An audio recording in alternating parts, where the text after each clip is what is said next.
In this video, we are going to see two important features, that is default parameters in a function and argument list in a function. So let's go ahead and see their use cases. If you are new here, do subscribe to our channel and hit the bell button so that you will get latest videos delivered first to you. First, let's define a function, call it area. And here we are going to pass length and width.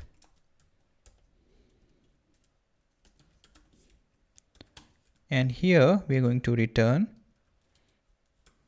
length into width. Okay. Now I can simply call this function and log it out. Console.log. I can call this area and pass a value 1 and 2 for example. And let's run this and see. So we have got our area. And suppose we do not pass anything to it, what happens? So it is not a number because length is undefined and width is undefined. We cannot multiply to undefined. So this doesn't work. But somehow we want that if user do not supply in our code base the length and the width, a default value should be used. So for that we have a way to do that in JavaScript now, that we can supply a default value. Okay. So in the function parameters, we can set their values so that if we do not pass those values, these default values will be used. Now this time let's run this area. So now default values are used. And if I pass something explicitly for the length, for example 20, then length 20 value will be used. For the width, default value will be used. See. So this is the way we can define default values in functions. Now let's understand the argument list in a function. So let's define a function, call it myfunc for example. Here what we want, that there should be a variable, let's call it name. And after that we want that user can supply any number of values to that and we should be able to capture it. Okay.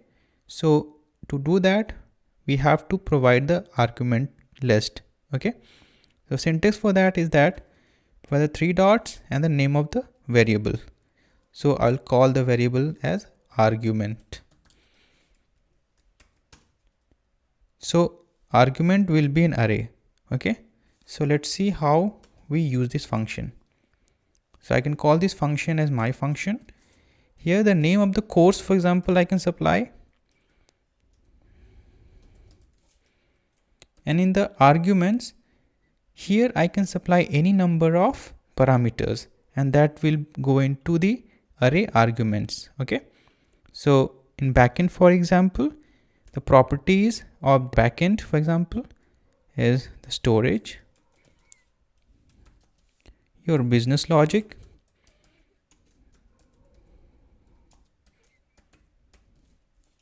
then your scale, okay, then security.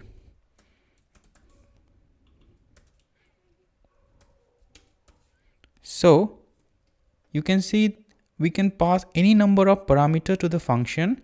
So first parameter will be captured by the name variable because we have explicitly provided that variable, and rest other parameters will go into the array arguments. Okay. So let's print out and see console.log. Let's print the name and then argument. Okay. Let's see. So the first value is your backend that you have provided, and the rest you can find in this here, that this is an array and this array has got 4 values that you have supplied. So this way you can pass any number of values as parameters in the function and capture it. So this is a very interesting property and can be used in our program.